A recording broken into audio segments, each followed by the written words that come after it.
نحمده ونصلي على رسوله الكريم اما بعد فاعوذ بالله من الشیطان الرجیم بسم اللہ الرحمن الرحیم۔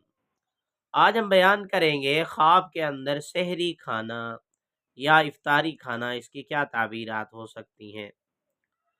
سحری کھانا بہت اچھا ہے، نبی کریم صلی اللہ علیہ وسلم کی حدیث ہے تسحروا، سحری کیا کرو کیونکہ اس کے اندر برکت ہے۔ تو جس نے خواب میں دیکھا ہے کہ وہ روزہ رکھ رہا ہے، سحری کھا رہا ہے، مرد ہے یا عورت ہے کہ وہ سحری کھا رہی ہے، تو اس کو خیر و برکتیں حاصل ہونے کی طرف اشارہ ہے اور اس کے مال کے اندر اضافے کی علامت ہے۔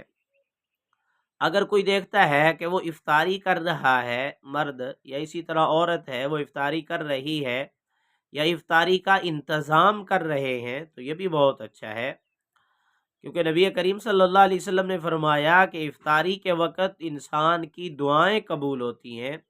جس نے یہ خواب دیکھا ہے اس کی دعائیں قبول ہونے کی طرف اشارہ ہے اور اس کے تقوی اور طہارت والی زندگی کی علامت ہے۔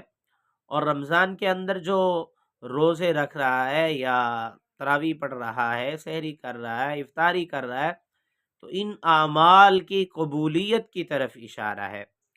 اگر آپ نے بھی اس جیسا کوئی خواب دیکھا ہے، آپ اس کی تعبیر معلوم کرنا چاہتے ہیں، تو کمنٹس کے اندر خواب لکھیے گا، آپ کے خواب کی تعبیر آپ کو بتائی جائے گی انشاءاللہ تعالی۔